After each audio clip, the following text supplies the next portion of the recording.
हरिः ॐ ॐ गणानां त्वा गणपतिगुं हवामहे कविं कवीनामुपमस्रवस्तमं ज्येष्ठराजं ब्रह्मणां ब्रह्मणस्पत आनशृण्वन्नोतिभिस्सीदसाधनम् ॐ श्रीमहागणाधिपतये नमः। प्रणो देवी सरस्वती वाजेभिर्वाजिनीवती धीनामवित्र्यवतु वाग्देव्यै नमः। ॐ मातृदेवो भव पितृदेवो भव आचार्यदेवो भव अतिथिदेवो भव सत्यं वद धर्मं चर। ॐ हरिः ॐ श्री शंकराचार्य मथास्य पद्मपादं च हस्तामलकं च शिष्यं तं त्रोटकं वार्तिककारमन्यानस्मद्गुरून् सन्ततमानतोऽस्मि।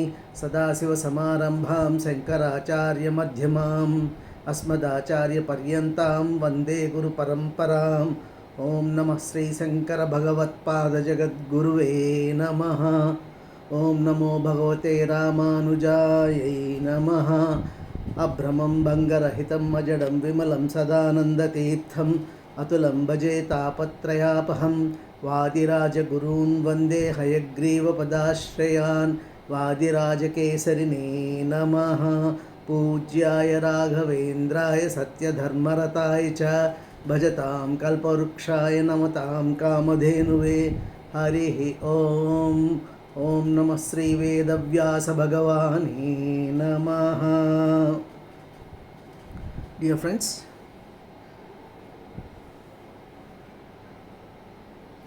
आचार्य जगद्गुरु श्री शंकर भगवत्पाद जयंती संदर्भंगा శంకర భగవత్పాదుల వారికి శిరస్సు వంచి నివాళులు అర్పిస్తూ ఇవాళ మనం శంకర భగవత్పాదుల ఔన్నత్యాన్ని గురించి తెలుసుకునే ప్రయత్నం చేద్దాం. ఇంతకుముందే ఆయన బాల్యం గురించి, ఆయన లీలల గురించి, ఆయన అద్వైత సిద్ధాంతాన్ని గురించి గురు పరంపర శీర్షికలో కొన్ని వీడియోల్లో మనం డిస్కస్ చేసుకున్నాం, విపులంగా చర్చించాం. అయినా ఒక మహోన్నతమైన వ్యక్తిత్వం కలిగిన ఆచార్య దేవులు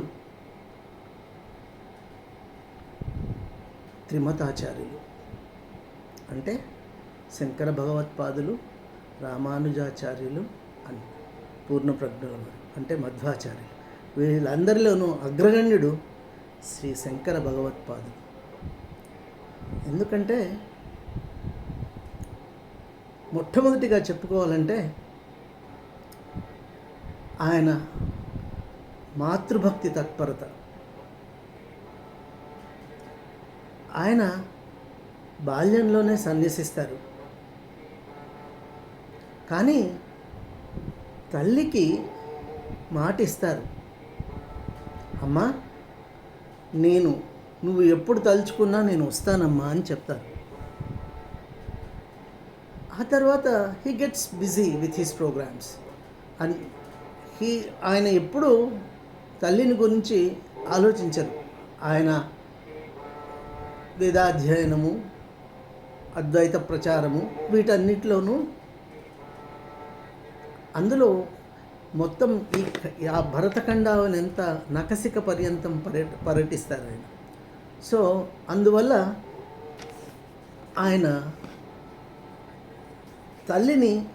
తల్లికి చెప్పిపోయి ఉంటారు. తల్లి అవసాన సమయంలో మాత్రమే ఆయన తల్లి దగ్గరికి పోతారు. శంకర అని అంటూనే ఆమె ఎప్పుడైతే ఆమెకు అవసాన సమయం వస్తుందో అప్పుడు శంకర అన్నప్పుడు శంకర భగవత్పాదులు తల్లి దగ్గర ప్రత్యక్షమవుతారు.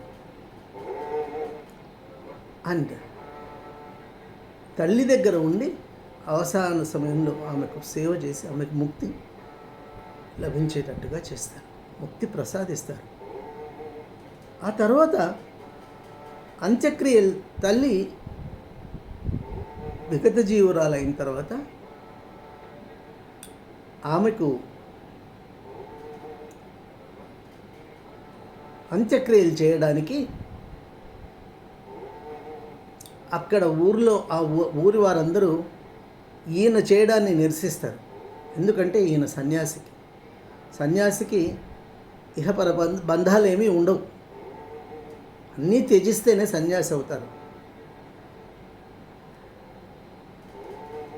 అప్పుడు ఆయన తన తల్లికి యోగాగ్నితో దహన సంస్కారం చేసి తల్లిని ఉద్ధరిస్తారు. తల్లి రుణం తీర్చుకుంటారు. బహుశా మన పురాణాల్లోనూ ఇతిహాసాల్లోనూ తల్లి రుణం తీర్చుకున్న మహామహులు ముఖ్యంగా చెప్పుకోవాల్సి వస్తే నలుగురి పేర్లు చెప్పుకోవచ్చు మనం. వీరిలో అగ్రగణ్యుడు మొట్టమొదటివాడు గరుత్మంతుడు. ఆయన దేవతలతో యుద్ధం చేసి అమృతం తెచ్చి తన పిన్నతల్లికిచ్చి తల్లి వినతాదేవిని దాస్య విముక్తురాల్ని చేస్తాడు. అందుకే ఆయనకు అంత ఉన్నతమైన పదవి లభిస్తుంది. విష్ణువుకు వాహనంగా ఆయన స్వీకరించబడతాడు. సో మాతృరుణం తీర్చుకున్న వాళ్ళల్లో మొట్టమొదటి వ్యక్తిగా పురాణాల ప్రకారం గరుత్మంతుణ్ణి, ఆ తర్వాత కపిలుణ్ణి. కపిలుడు సాంఖ్యయోగ ద్రష్ట. కర్దమ దేవహూతుల పుత్రుడు. ఆయన తల్లి ఆయన్ని అడుగుతుంది చివరిలో, నాకు బ్రహ్మజ్ఞానాన్ని బోధించమని. ఆయన తల్లికి బ్రహ్మజ్ఞానాన్ని బోధించి తల్లిని ఉద్ధరిస్తాడు. ఆ విధంగా మాతృరుణం తీర్చుకుంటాడు. ఎక్కడైతే ఆయన తల్లికి బ్రహ్మజ్ఞానం బోధించినాడో ఆ ప్రాంతమే ఇప్పుడు మాతృగయగా గుజరాత్లో బిందుసాగరం సిద్ధపూర్ అనే క్షేత్రంలో క్షేత్రమే మాతృగయగా చాలా ప్రసిద్ధి పొందింది. అక్కడ తల్లికి మనము తద్దినం చేస్తే ఊర్ధ్వ లోకం లభిస్తుంది ఆమెకు అని పురాణాల్లో చెప్పబడింది. అక్కడ బిందుసాగరము ఎంత గొప్పది అంటే, కర్దమ మహాముని మహావిష్ణువు గురించి తపస్సు చేస్తాడట. ఆ తపస్సుకు ఆయన చెలించిపోయి మహావిష్ణువు కంటిలో నుంచి 2 చుక్కలు పడతాయట. అదే బిందుసాగరంగా అక్కడ వెలిసింది అని పురాణము, స్థల పురాణం తెలుపుతుంది మనం. 3వ వాడు రామాయణంలో వస్తుంది, శ్రవణకుమారుడు. శ్రవణకుమారుడు తన తల్లిదండ్రులను ఎంతగా సేవిస్తాడంటే, దశరథుని మనకందరికీ తెలిసిన కథ ఇది. దశరథుని బాణంతో కొట్టబడి ఆయన ఆల్మోస్ట్ ప్రాణం పోయే స్థితిలో ఉంటాడు. అవసాన స్థితిలో ఉండి కూడా దశరథుడు పోయి అయ్యో పొరపాటు అయింది అని చెప్పి ఆయన్ను అడిగితే, స్వామి నేనేమీ చేయలేకపోయినాను, ఇది కావాలని చేసింది కాదు, చాలా పొరపాటు అయిపోయింది అని ఆ మునికుమారుణ్ణి వేడుకుంటే, ఆయన చివరిగా నేనేమన్నా చేయగలుగుతానా మీకు అంటే, నా తల్లిదండ్రులు దగ్గరలో ఉన్నారు, వాళ్ళ దాహం తీర్చడానికని నేను నీళ్లు తీసుకొచ్చేదానికి వచ్చినాను, ఈ నీళ్లు తీసుకుపోయి వాళ్ళకి ఇవ్వండి అని చెప్పి మరణిస్తాడు. అది ప్రాబబ్లీ ఒక గొప్ప క్యారెక్టర్. ఆ తర్వాత కథ మనకు తెలిసిందే. ఆయన ఆయన తల్లిదండ్రులు అంధులు. వాళ్ళనిద్దరినీ కావిడిలో చెరొక తట్టలో పెట్టుకొని మోసుకొని పోయి తీర్థయాత్రలు చేస్తూ ఉంటాడు శ్రవణ కుమారుడు. అంత గొప్ప పాత్ర ఆయనది. సో తల్లిదండ్రులను ఉద్ధరించిన వాళ్ళల్లో ఆయన పేరు ప్రముఖంగా వస్తుంది. నాలుగో వాళ్ళలో చెప్పుకోవాల్సి వస్తే శంకర భగవత్పాదులు. చిన్నతనంలోనే సన్యసిస్తారు ఆయన, కానీ తల్లికి ఇచ్చిన మాట నెరవేర్చుకుంటారు. అవసాన సమయంలో తల్లి దగ్గర ఉండి సఫరీ చేస్తారు. అండ్ యాక్చువల్గా సన్యాసికి నథింగ్ ఈజ్ బైండింగ్. అన్నీ వదులుకుంటే, అన్నీ త్యజిస్తేనే సన్యాసి అవుతారు. అయినా కూడా దహన సంస్కారంతో సహా చేస్తాడు. ఎందుకంటే తల్లికి అంత ప్రామినెన్స్ ఇస్తారు, అంత ఇంపార్టెంట్. మాతృమూర్తికి అంత ప్రాధాన్యత ఇస్తారు ఆయన. తల్లి లేదే మనం లేం. సో ఆ విధంగా ఆయన ఆ గొప్ప మాతృసేవ చేసి తరించిన వారిలో శంకర భగవత్పాదుల పేరు వస్తుంది. ఇంకొక ప్రత్యేకత శంకర భగవత్పాదుల్లో ఏంటంటే,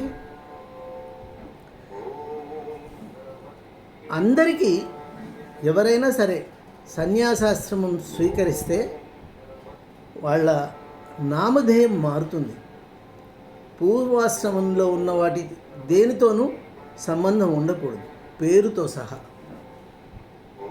సో అందరికీ, మొత్తం సన్యాసం స్వీకరించిన వాళ్ళందరికీ పేర్లు మారినాయి. ఉదాహరణకు మధ్వాచార్యులు అంటే పూర్ణప్రజ్ఞుల వారు, ఆయన నామధేయం వాసుదేవ. అట్లే రాఘవేంద్ర స్వామి, ఆయన నామధేయం పూర్వాశ్రమ నామధేయము వెంకటనాథుడు. సో ఈ విధంగా అందరికీ. అండ్ రామానుజాచార్యుల వారి నామధేయము ఇళయాళ్వార్. వాళ్ళు సన్యాసాశ్రమం స్వీకరించిన తర్వాత రామానుజాచార్యులుగా, మధ్వాచార్యులుగా, రాఘవేంద్ర స్వామిగా పరిగణింపబడతారు. సో అందరికీ నామధేయము ఆటోమేటిక్గా మారిపోతుంది. కానీ శంకర భగవత్పాదుల విషయంలో ఆయన ఆదిశంకరుల వారుగానే ఉంటారు. ఆయన తల్లిదండ్రులు ఇచ్చిన నామధేయంతోనే కడవరకు ఉంటారు. ఇప్పటికీ శంకర భగవత్పాదులు సో ఆయన నామధేయం ఇది ఒక విశిష్టత శంకర భగవత్పాదులది. తర్వాత శంకర భగవత్పాదుల ఔన్నత్యాన్ని గురించి చెప్పాలంటే, మొట్టమొదట మనము పంచమ సంవాదాన్నే తీసుకోవాలి. కాశీ విశ్వనాథ్, కాశీలో ఆయన స్నానం చేసి వస్తుంటే విశ్వనాథుడే ఆయన్ను పరీక్షించడానికి పంచముడిగా మద్యం సేవిస్తూ 4 కుక్కలను పట్టుకొని ఎదురుగా వస్తాడు. అప్పుడు గచ్చ గచ్చ అంటాడు, అంటే తొలగిపో అని. అంటే అప్పుడు ఆ పంచముడు ఈయన్ను ప్రశ్నిస్తాడు, అన్నమయదన్నమయ మథవా చైతన్యమేవ చైతన్యాత్ ద్విజవర దూరీకర్తుం వాంఛసి కిం బ్రూహి గచ్చేతి అని అడుగుతాడు. అంటే అర్థం ఏంటంటే, అన్నమయం అంటే దేహం, ఈ దేహం అన్నమయం. ఈ దేహం నుంచి దేహాన్ని తొలగిపోమంటున్నావా? ఈ దేహం తొలగిపోతే నీ దేహం ఎక్కడ ఉంది? లేదా ఈ దేహం నుంచి చైతన్యాన్ని తొలగిపోమంటున్నావా? ఒకవేళ నాదే చైతన్యాన్ని తొలగిపోమంటే అదే చైతన్యమే నీలో కూడా ఉంది.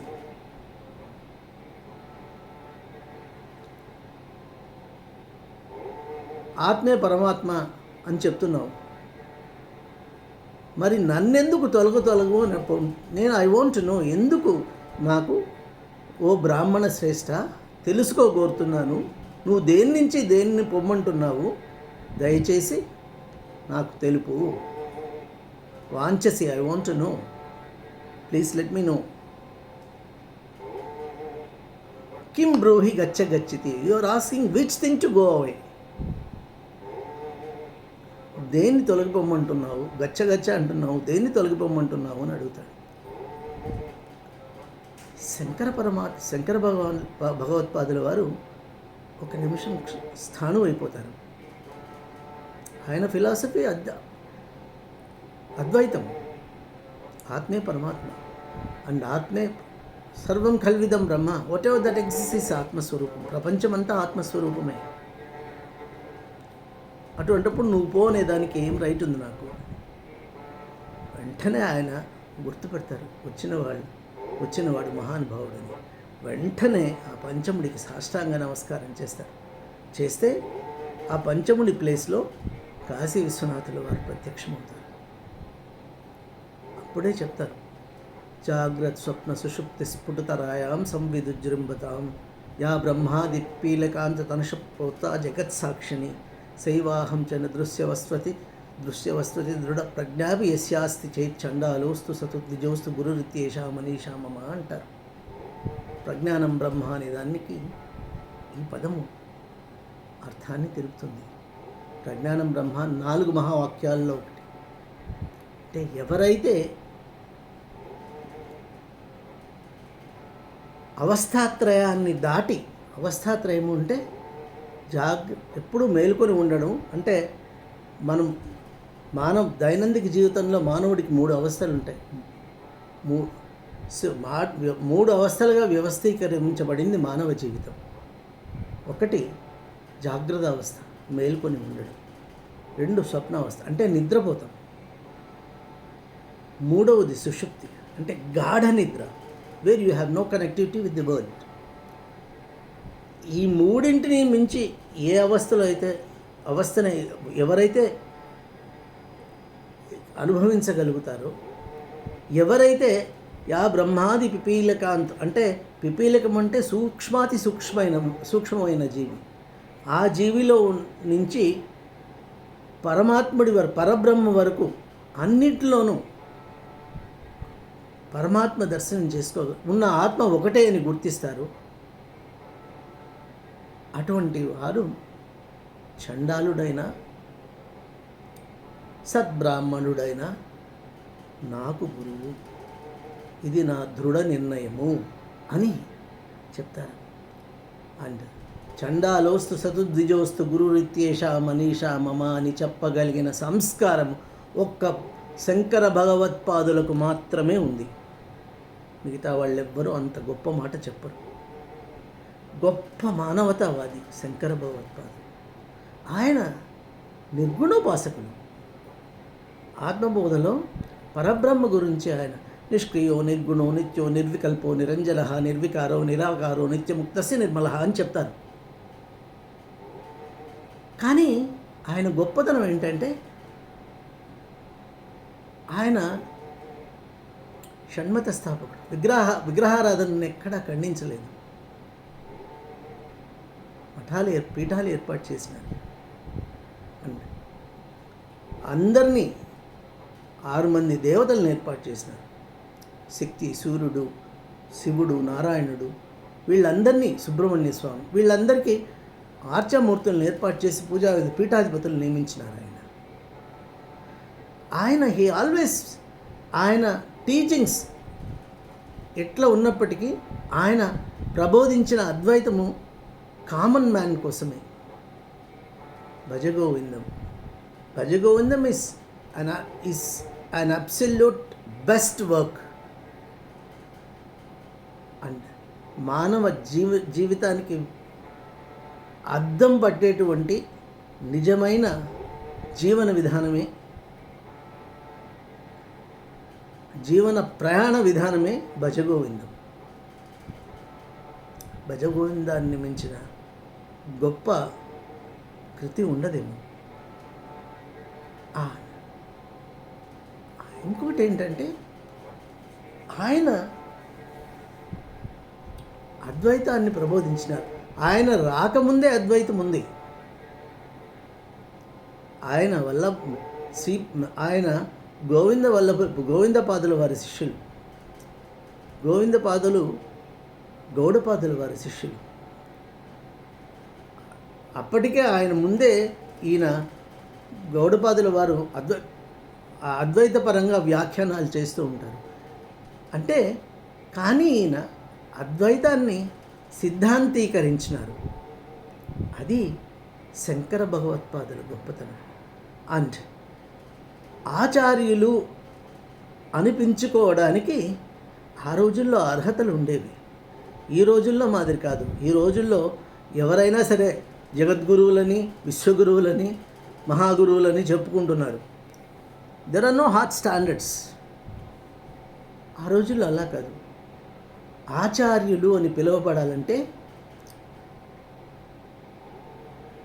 వేదాన్ని సమగ్రంగా చదివి ఉండాలి, నిష్ణాతుడై ఉండాలి వేద విజ్ఞానంలో. అండ్ ఆ వేదానికి భాష్యం రాయగలిగి ఉండాలి, రాసి ఉండాలి. వీళ్ళు ముగ్గురు శంకర భగవత్పాదులు, రామానుజాచార్యులు, మధ్వాచార్యులు, వీళ్ళు ముగ్గురు నిష్ణాతులైనటువంటి మహావేద పండితులు. అందుకే వాళ్ళు ఆచార్యులు అని పిలువబడడానికి అర్హత వేదాధ్యయనం. Nowadays they are not correct. ఇప్పుడంటే మనకు there are no qualifications, anybody can become గురువు. ఇప్పుడు అలా కాదు. అండ్ ఇంకొకటి, సత్యం జ్ఞానం అనంతం బ్రహ్మ అని చెప్పబడింది. సో వేద విజ్ఞానం అనంతం. అండ్ సామాన్య మానవునికి అందుబాటులో లేనిది, అందలేనిది, అర్థం చేసుకోవడానికి అలవి కానిది వేద విజ్ఞానం. అందుకే ఆయన హీ హాస్ అబ్రిడ్జ్డ్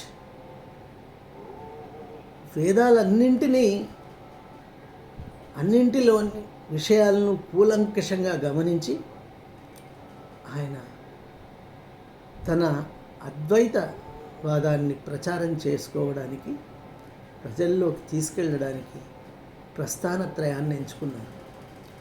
సో మొట్టమొదటి మార్గం చూపింది సిద్ధాంతీకరణకు ఆయన ఈ మూడు ప్రస్థానత్రయాన్ని ఎంచుకున్నారు. ప్రస్థానత్రయం అంటే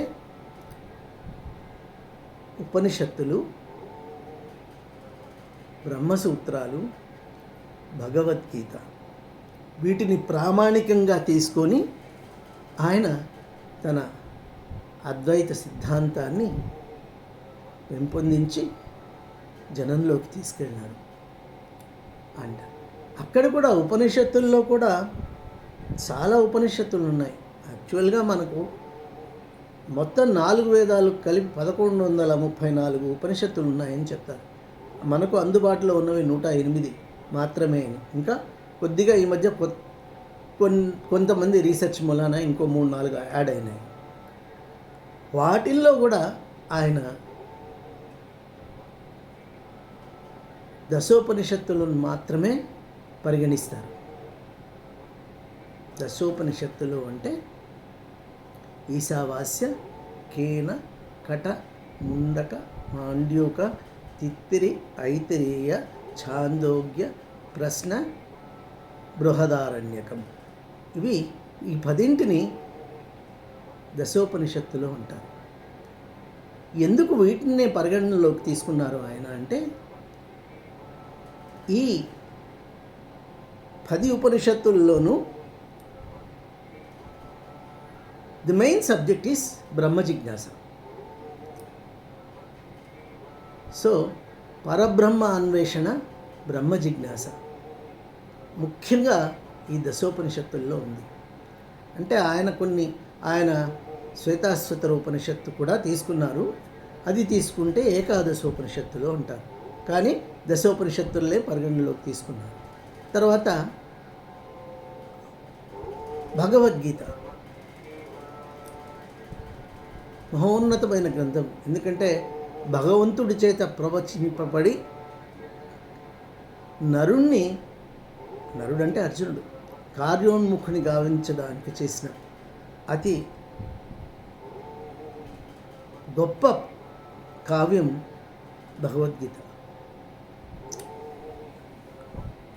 భగవద్గీత. నెక్స్ట్ బ్రహ్మసూత్రాలు.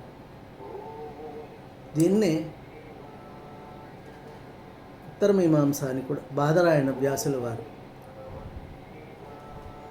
వేదాల సారాంశం వేదాంతమైతే వేదాంత సారం వేదాంతమైతే వేదాంతాన్ని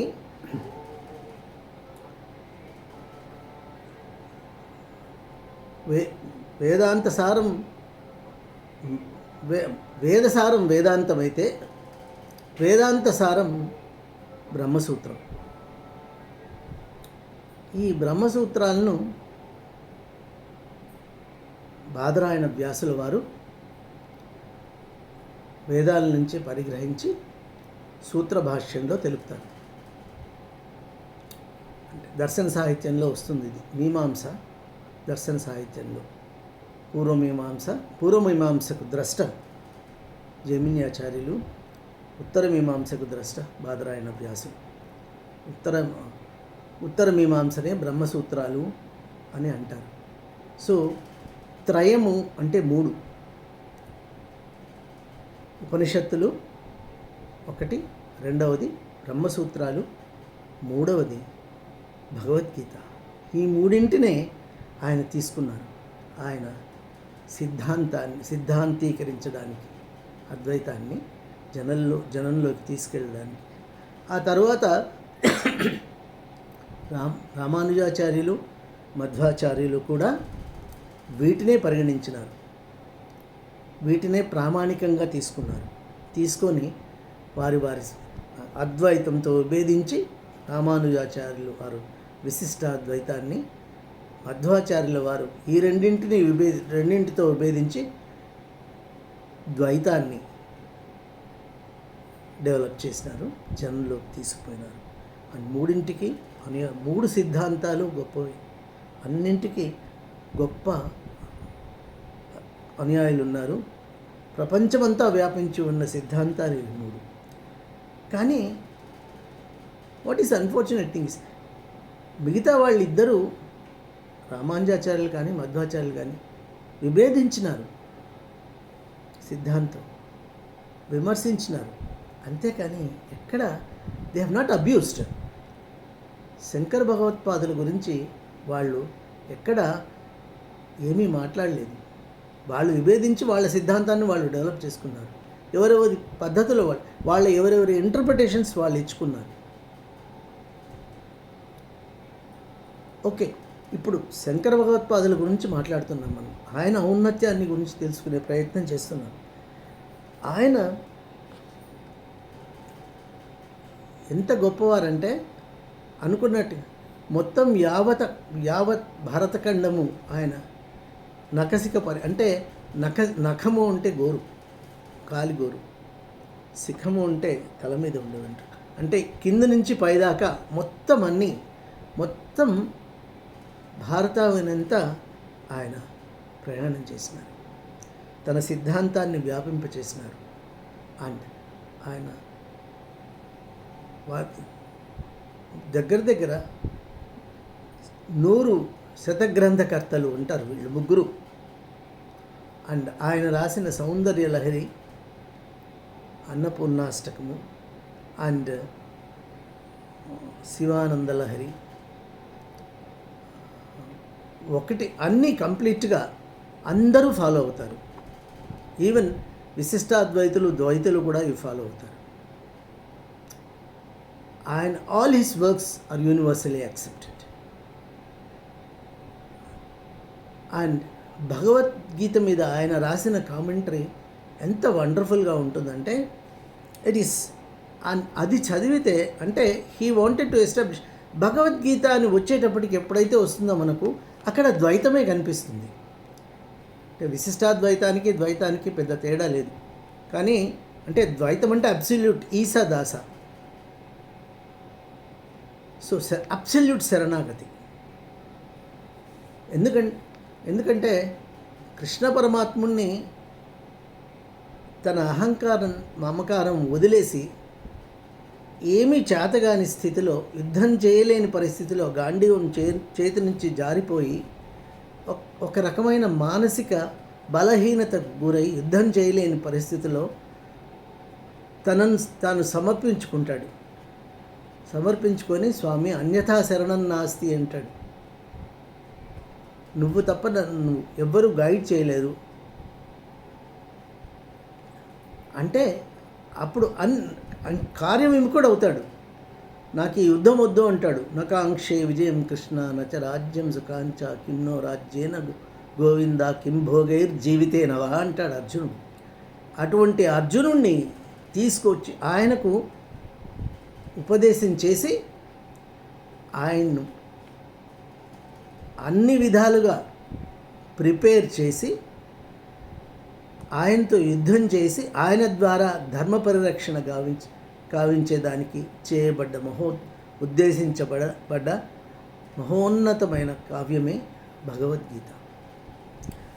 భగవద్గీతలో స్టార్టింగ్లోనే చెప్తాడు కృష్ణ పరమాత్మ అశోచ్యాన విశోచస్తం ప్రజ్ఞావాదాంశ్చ భాషసే గతాసు నకతాసు నానుతో శోచంతి పండితా అంటాడు. ఆ పండితుడు ఎవరు అంటే ఎంత చక్కగా వివరించబడింది ఆయనే చెప్తారు. బట్ అక్కడ రాదు, ఇంకొక చోట చెప్తాడు. యస్య సర్వే సమారంభా కామ సంకల్ప వర్జితా జ్ఞానాగ్ని దగ్ధ కర్మాణం సమా పండితం బుధా అంటాడు. అంటే ఎవడి కర్మలైతే జ్ఞానం అనే అగ్ని చేత దహింపబడి ఉంటాయో వాడు పండితుడు. అటువంటి పండితుడు అని ఎవరైనా చెప్పగలిగితే వీళ్ళు త్రిమతాచార్యులు ముగ్గురు అటువంటి పండితులే. అంత గొప్పవాళ్ళు. That is reference to these people. అంత గొప్ప పండితులు వీళ్ళు. అంటే ఆయన ఎందుకంటే అద్వైత పరంగానూ ఉంది. భగవద్గీతలో గొప్పతనం ఏంటంటే భగవద్గీతకు ఈయన అద్వైత పరంగా రాసినాడు శంకర భగవత్పాదులు. రామానుజాచార్యుల వారు విశిష్టాద్వైత పరంగా రాసినారు. అండ్ మధ్వాచార్యుల వారు ద్వైతపరంగా రాసినారు. కృష్ణ పరమాత్ముడే చెప్తాడు, ద్వైతం లేదని చెప్పడానికి లేదు అక్కడ ఆయన. ఎందుకంటే కొన్ని ఇంటర్ప్రిటేషన్స్ అద్వైతపరంగా ఉంటాయి, కొన్ని ద్వైతపరంగానే ఉంటాయి. తేషామహం సముద్ధర్తా మృత్యు సంసార సాగరాత్ భవామి నచిరాత్ పార్థ మయ్యా వేస్త చేతసామంటాడు. నాచే సృష్టింపబడిన ఈ సంసారాన్ని నువ్వు దాటాలంటే నన్ను నమ్ముకుంటే మాత్రమే నీకు సాధ్యమవుతుంది. ఆటోమేటిక్గా ద్వైతం వస్తుంది అక్కడ. అండ్ ఇంకో చోట ఏం చెప్తారు, సర్వభూతస్థమాత్మానం సర్వభూతాన్ని చాత్మని ఈక్షతే యోగయుక్తానాం సర్వత్ర సమదర్శన అని చెప్తారు. సమం సర్వేషు భూతేషు తిష్టంతం పరమేశ్వరం వినశ్యంతో వినశ్వత్సం యః పశ్యతి స పశ్యతి. అంటే ఎవడైతే అన్ని ప్రాణులలోనూ తను చూడగలుగుతాడో, తనలో అన్ని ప్రాణులను చూడగలుగుతాడో అటువంటి వాడే ద్రష్ట అనబడతాడు. అటువంటి ద్రష్ట ఎవరన్నా ఉన్నారు అంటే అది శంకర భగవత్పాదులు మాత్రమే. ఎందుకంటే ఇంతకుముందు అనుకున్నట్టుగా ఆ చండాలవస్తు సతు ద్విజోస్తు గురు రిత్యేష మనీష మమ అని చెప్పగలిగిన ఔన్నత్యం ఒక్క శంకర భగవత్పాదులకు మాత్రమే ఉంది. ఎందుకంటే ఆయన లెక్కలో ఆత్మే పరమాత్మ. There is no second entity. అద్వితీయమితి అద్వైతం. అందుకే అద్వైత సారం చెప్పేటప్పుడు మనము వాళ్లకు అండ్ ఆయన సిద్ధాంతము అద్వైత సిద్ధాంత సారం బ్రహ్మసత్యం జగన్మిథ్య, ఇది వీళ్ళిద్దరూ ఒప్పుకోరు. ఎందుకంటే శృతిలో ఉన్నది అంటే ఇట్ ఈస్ బేస్డ్ ఆన్ ఛాందోగ్యోపనిషత్. ఏకమైవ ద్వితీయం జీవో బ్రహ్మైవ నాపరహ అనే ఉంది, కానీ బ్రహ్మసత్యం జగన్మిథ్య అనేది లేదు. ఇది శంకర భగవత్పాదుల ఇంటర్ప్రిటేషన్ అని వాళ్ళు చెప్తారు. అండ్ జగత్తును మిథ్య అనరు వాళ్ళు, అంటే వాళ్ళు ఒప్పుకోరు. కానీ వాస్తవంగా చెప్పాలనుకుంటే జగత్తు మిథ్యే. ప్రాక్టికల్గా చూడండి, let us discuss practically. Today we exist, tomorrow we may not. So Our grandfather existed, our father existed, we exist, and at the same time, and nobody is permanent, and we are going to disappear. So చూసిన వాళ్ళకు చూసిన గుర్తుంటుంది, చూడని వాళ్ళకు అది మిథ్యే.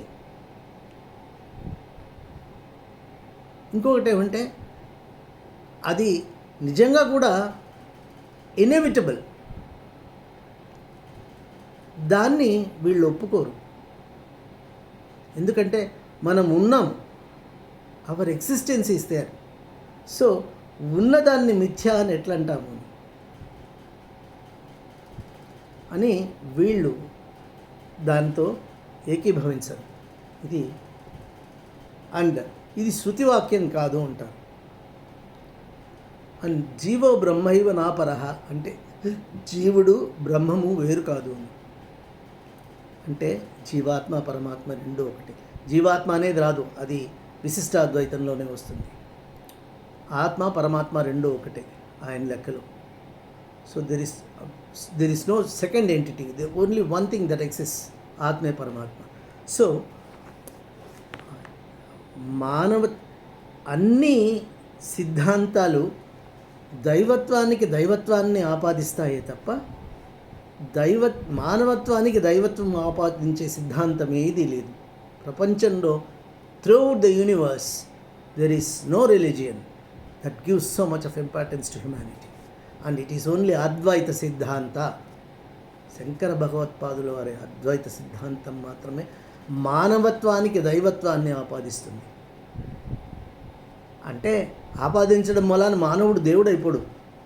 Till moment that he realizes that the atma existing in him is paramatma, he'll be suffering with kartrutva bhoktrutva bhava. He says it is his. The moment he gets rid of this, automatically he joins Paramatma, mamekatvam. And ఈ మమేకత్వాన్నే శివారాధనలో మనము చూస్తాం.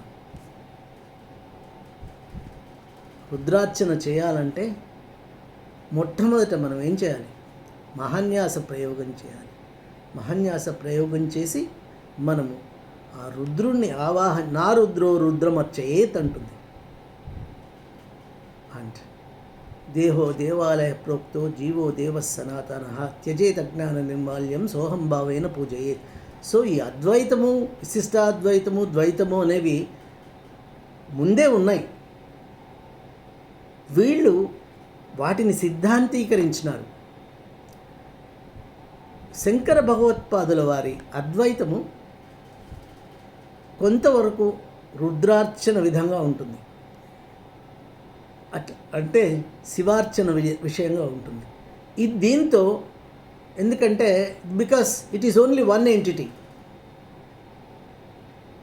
దీంతో మిగతా వాళ్ళు ఏకీభవించారు. అందుకే శ్రీ వైష్ణవులు శివారాధన చేయరు, చేస్తారేమో కానీ but they will not give much importance to శివారాధన. రుద్రాభిషేకానికి శివారాధనకు అంత ప్రామినెన్స్ ఇవ్వరు.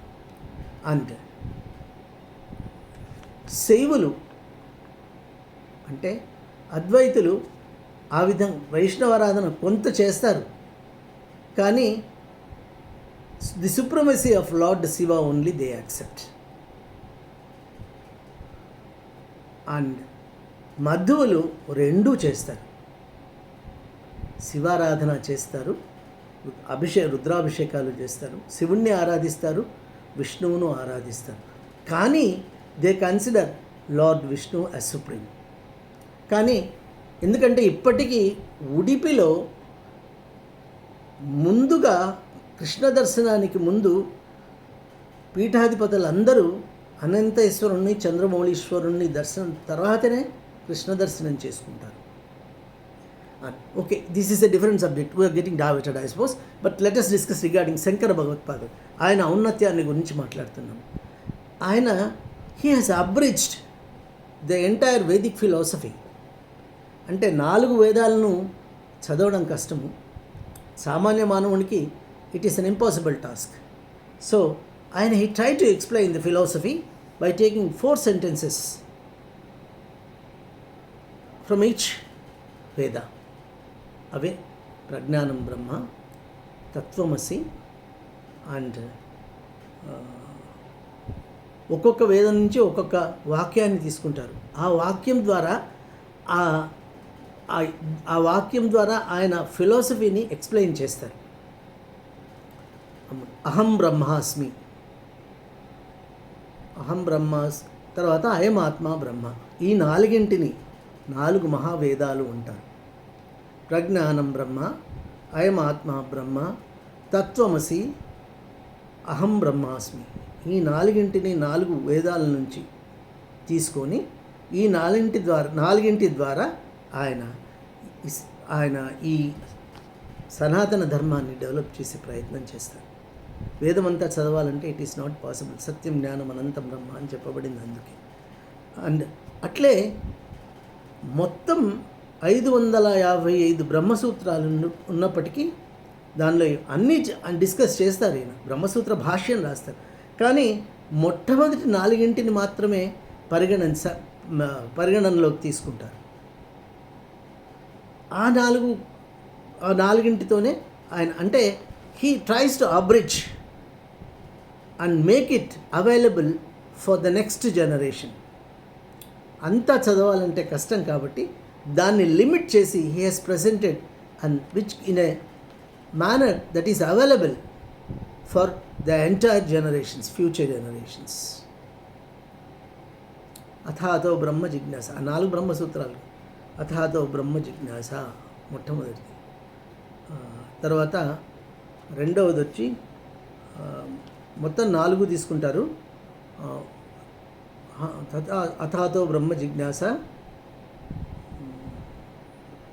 4 అథాతో బ్రహ్మ జిజ్ఞాస, శాస్త్ర యోనిత్వత్ తత్తు సమన్వయాత్, ఇంకొకటి ఏదో ఉంది 4 రెండవది. మొట్టమొదటి 4 బ్రహ్మసూత్రాలు మాత్రం పరిగణనలోకి తీసుకుంటారు. ఆ 4 జన్మాద్యేశ అది రెండవది. 3, 4 మాత్రం తీసుకుంటారు.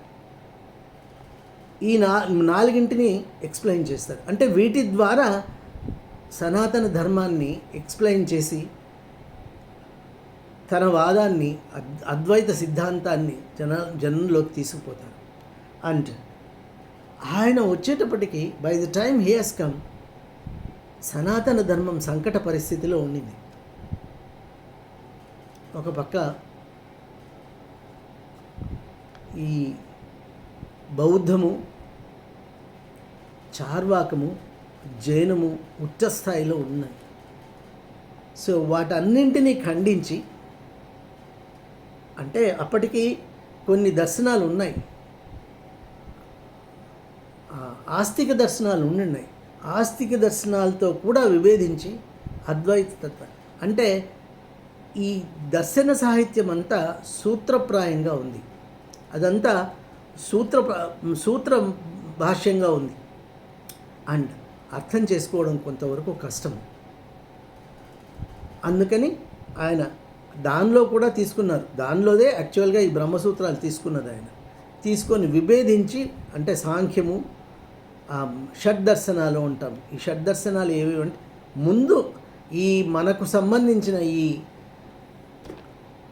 సనాతన ధర్మాన్ని ప్రచారంలోకి తెచ్చి ఒక ఆలోచన సరళి, జీవన విధానాన్ని ఏర్పాటు చేసిన శాస్త్రాలే ఈ షడ్ధర్మాలు, ఈ షడ్దర్శనాలు. ఈ షడ్దర్శనాలు ఏవేవి అంటే న్యాయము, వైశేషికము, తర్వాత యోగము, సాంఖ్యము, పూర్వమీమాంస, ఉత్తరమీమాంస. ఈ 6 కలిపి షడ్దర్శనాలు ఉంటారు. ఈ షడ్దర్శనాల్లో ఒక్కొక్క దానికి ఒక్కొక్క ద్రష్ట ఉంటారు. అండ్ ఈ దర్శనాలన్నింటిలోనూ మరి 2 భాగాలు, ఆస్తిక దర్శనాలు, నాస్తిక దర్శనాలు. ఆస్తిక దర్శనాలు అంటే వేదం అస్తిత్వాన్ని ఒప్పుకునేవి అండ్ వేదం అస్తిత్వాన్ని పరిగణనలోకి తీసుకునేవి నాస్తిక దర్శనాలు. ఆ రోజుల్లో నాస్తిక దర్శనాల ప్రాధాన్యత ఎక్కువైపోయి అండ్ సనాతన ధర్మాన్ని కాదని ఈ బౌద్ధ, జైన, చార్వాక సిద్ధాంతాలు బహుళ ప్రాచుర్యం పొందినాయి. వాటన్నింటినీ ఖండించి సనాతన ధర్మాన్ని నిలబెట్టిన మహామహులు శంకర భగవత్పాదులు. Had there been no Shankaracharya, there would have been no Sanatana Dharma today. ఈ మాట చెప్పడానికి హెసిటేట్ చేయాల్సిన పనే లేదు. శంకరాచార్యుల వారు లేకపోతే ఈరోజు ఈ సనాతన ధర్మం ఉండుండేదే కాదు ఖచ్చితంగా. This is a fact. So ఆయన అందరితోనూ విభేదించి వాదించి తన సిద్ధాంతాన్ని నిలిపినారు. అక్కడి నుంచే ఆయన అద్వైతం నుంచే విశిష్టాద్వైతము, ద్వైతం నుంచే ద్వైతము.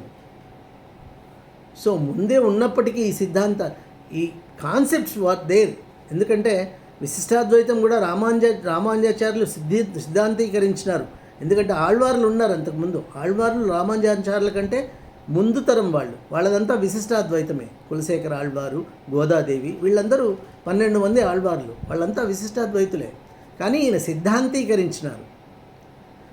సిమిలర్లీ మధ్వాచార్యులు ద్వైతం కూడా ఉండింది. ఈశా దాస చెప్తేనే భగవద్గీత ఈజ్ నథింగ్ బట్ భగవంతుడికి కంప్లీట్గా నేను అన్యథా శరణం నాస్తి త్వమేవ శరణం మమ అని తనను సమర్పించుకుంటాడు. ఆయన నా చేత ఏమీ కాదు అని చెప్పి సరెండర్ అయిపోతాడు. సో అబ్సల్యూట్ శరణాగతి ద్వైతం. స్వామి అన్యథా శరణం నాస్తి త్వమేవ శరణం మమ తస్మాత్ కారుణ్య భవే రక్ష జనార్దన అని కృష్ణ పరమాత్ముడు కూడా అదే చెప్తాడు. సర్వధర్మాన్ పరిత్యజ్య మామేకం శరణం వ్రజ అహం త్వః సర్వపాపేభ్యో మోక్షయిష్యామి మా శుచ అని చెప్తాడు. అంటే నువ్వు చేసే ప్రయత్నం అంతా నువ్వు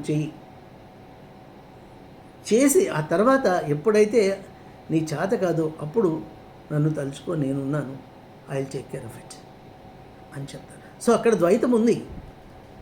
కానీ ఈ సిద్ధాంతీకరించిన వీళ్ళు వాళ్ళ వాదనలకు అనుగుణంగా ఇంటర్ప్రిట్